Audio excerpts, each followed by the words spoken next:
James, do you ever notice how one small kind act can stay in your mind all day? Yes, it's strange, isn't it? Sometimes the smallest things feel the biggest. Today, I want to talk about that, about kindness, and why doing good actually does you good. Hello, everybody, and welcome back to Daily Lingua, your daily dose of English in real-life situations. I'm Maria. And I am James. Today, we're talking about something simple, but powerful. James, you know that saying, it's better to give than receive, right? When I was younger, I didn't really believe it. You preferred receiving? Of course, who doesn't? But now, I'm not so sure. I think there's something true about it. I think so too. Kindness is interesting. It's not just helping someone. It's choosing to do something good because you genuinely want to. Not because you have to. Not because someone is watching. Yes, it's about intention. Doing something nice with a real reason in your heart. And what surprises me is this. Research says kindness actually reduces stress. It improves emotional well-being too, which means when you do something good, your body and your mind feel better. So basically, doing good does you good. Exactly. Can I tell you something small that happened last week? Of course. I made tea for my colleague. Just tea, nothing special. She looked at me and said, "That's so kind of you." And I don't know why, but I felt happy for hours. That makes sense. You helped someone out, even in a small way. Yes, and it took 2 minutes. That's what I love about it. Kindness doesn't cost much. It doesn't require a big plan.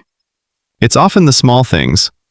Holding the door open, giving up your seat to an elderly or pregnant person, walking your friend's dog when they're busy, helping your parents with chores.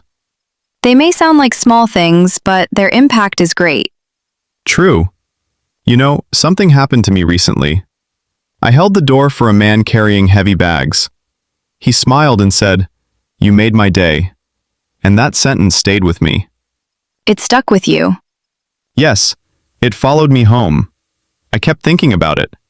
Kindness spreads. You receive it, and you want to pass it on. That's such a good way to say it. Pass it on. It creates a chain reaction. Exactly. When we see something good, we often repeat it. We give back. Not because we must, but because we want to. James, can I ask you something?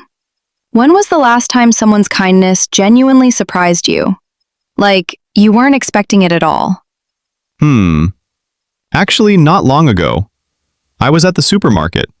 I had a full basket. And the woman in front of me, she had maybe 3 items.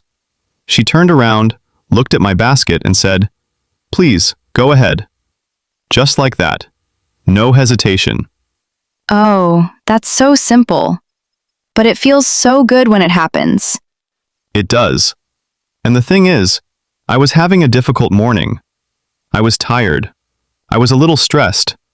And that one small gesture just shifted something. It changed the whole atmosphere. For the whole day almost. I kept noticing good things after that. Like she had cleaned my glasses without even touching them. Cleaned your glasses. I love that image. Because that's what it felt like. Suddenly I could see the day more clearly. And I think that's something we underestimate about kindness. It doesn't just affect the person who receives it. It affects how they see everything else that follows. Oh, so one kind act changes the lens. Changes the lens. Exactly. Dear listeners, let's take a quiet moment together. Think of the last time someone was unexpectedly kind to you. Maybe today? Maybe last week? Maybe a long time ago, but it stayed. Can you feel it? Even now, just remembering it, there's something warm in it. Hold that feeling for a second. That is what kindness does. It lasts. That actually connects to our word of the episode. Ah, yes. Today's word is gentle. Gentle means soft, calm, not aggressive. But gentle does not mean weak. Yes, I love that. Gentle is soft power. It's strength without shouting. Kindness is gentle power. You don't force it, you choose it. And sometimes kindness is not about others. Sometimes it's about yourself. That's the difficult one. It is. Being kind to yourself might mean taking a step back, not reacting immediately, not being so hard on yourself, or not beating yourself up for every small mistake. Saying, I did my best today. Precisely. And taking a step back helps you see things clearly. And when you do that, you notice more around you too. I think we're often more patient with strangers than with ourselves. Yes. If a friend makes a mistake, we say, it's okay. But when we make a mistake, we say, why did I do that? Maybe real kindness begins at home, with how we talk to ourselves. Maria, I want to ask you something a little personal. Is that okay? Always. Are you kind to yourself? In your inner voice. The voice inside your head. Is it gentle? Not always. Honestly, no. My inner voice is sometimes very critical, very demanding. If I make a mistake in English, especially in front of people, the voice inside can be quite cruel. What does it say? Things like, you should know this by now. Why can't you just speak properly? That was embarrassing. Things I would never say to a friend. And yet you say them to yourself. Yes, more than I would like to admit. I think most people who are working hard at something, learning a language, building a skill, trying to grow, have that voice. It comes from wanting to do well, but it can become its own kind of damage. Because the more critical you are of yourself, the more afraid you become of making mistakes. And the more afraid you are of mistakes, the less you try. And the less you try, The less you grow. yes, the inner critic becomes its own wall. So how do we work with it? Not silence it completely, that's very difficult. But work with it? I think you start to notice it, like a person standing behind you. And instead of believing everything they say automatically, you ask, is that actually true? Or is that fear talking? Is that actually true? Or is that fear talking? That is a very useful question for all of us. And sometimes, the best way to practice a new inner voice is simply to hear it out loud. So let's try that together right now. Yes, let's say it, and really mean it. Please repeat after me. I am doing my best. I am doing my best. That is enough for today. That is enough for today. I am kind to myself. I am kind to myself. Say it again tomorrow, and the day after. The inner voice can learn new words too. I also think small acts of kindness make the world feel safer. Not perfect, just warmer. And it doesn't need money. Making someone laugh, making tea, raking leaves for a neighbor, mowing the lawn when they're tired, looking after each other.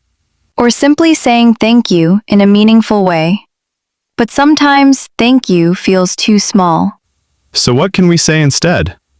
I really appreciate it. That means a lot. That's so kind of you. I can't thank you enough. You didn't have to do that. Oh, you shouldn't have. You made my day. Or, I owe you one. That one is nice. It shows connection. James, I love these phrases. Can we look at them a little more closely? Because I think there is something interesting about how English expresses gratitude. Oh, absolutely. What do you notice? That means a lot. I can't thank you enough. They're very personal, very emotional. Yes, they bring the listener inside your experience. They don't just say thank you. They say, this touched me. You didn't have to do that. You made my day. They highlight what the other person did. And that is a really lovely instinct in English. To reflect the kindness back to the person who gave it. To say, I see you. I see what you did. I see you. That might be the kindest thing you can say to anyone. In any language. I owe you one. I find this one interesting. Because it sounds like a debt, but it doesn't feel like a debt. You're right. It's technically saying, you did something for me, and I'll do something for you one day. But the feeling is much warmer than that. It's more like, we are connected now. We look after each other. Ah, so it's less about accounting and more about belonging. Much more about belonging. I love English when it does that. When a phrase means something on the surface and something deeper underneath. That's language at its best. And kindness works the same way. On the surface, a cup of tea. Underneath, I see you. I'm thinking of you. You matter. You matter. Sometimes tea says that. Actually, James, I had dinner with my family last weekend, and somehow we got onto this topic. What small kindness has stayed with you? And my sister told me something I haven't stopped thinking about. Please, tell us. She has a friend. Her name is Lily, who moved to a new country a few years ago. And Lily told her, "When I first moved to a new country, I felt completely invisible. I didn't speak the language well. I was lonely. One day at the bus stop, an older woman sat next to me. She didn't say much. But when my bus came, the wrong bus, I had taken the wrong number. She stood up, walked with me, pointed to the right stop, and patted my hand. She didn't speak my language. I didn't speak hers. But I cried the whole bus ride. I still think about her hands. I still think about her hands. No words, just presence. Just, I see you're lost. Come with me." That is kindness at its most pure. When it crosses every barrier, language, age, culture, none of it mattered. Just one human seeing another. Dear listeners, if you have a story like that, a moment of kindness that stayed with you, please share it in the comments. Because reading them genuinely lifts our hearts. And it might lift someone else's too. You know, sometimes at midnight, when everything is quiet, I think about my day, and I don't always remember the work I did, but I remember the kind moments. That's powerful. Small smile, small help, small words, but they stay. Maybe that's why kindness matters. It doesn't change the whole world at once, but it changes the moment. And moments build days. And days build lives. So maybe the old saying is right. It really is better to give than receive. Because when you give, you also receive something inside. Peace, warmth, connection. Maria, last question before we say goodbye. If you could give one small kindness challenge to our listeners this week, just one, what would it be? Just one. I would say, find someone today. Anyone. Someone you see every day and maybe never really look at. A neighbor, a colleague, a person at the bus stop. And tell them one true thing. Something you genuinely appreciate about them. Or just look them in the eyes and smile. A real smile. Not a polite smile, a real one. And see what happens. One true thing. I love that. Because I think a lot of people walk through their days feeling unseen. And the smallest real acknowledgement, it can change everything for them that day. Just as that woman changed Lily's day, without a single shared word. Thank you, Maria, for this conversation. And thank all of you, our gentle listeners, for spending this time with us, for being open, for being kind enough to press play. If someone comes to your mind right now, maybe send them a message. Tell them you appreciate them. Tell them you see them. A small action. A big impact. And if this conversation meant something to you, subscribe, like, and share it with someone who might need a little kindness today. Also, we've prepared a free PDF for this episode. All the expressions we used, plus a little extra to help you practice. You'll find the link below. Download it, print it, or keep it on your phone. Don't rush. Just take it one phrase at a time. Doing good does you good.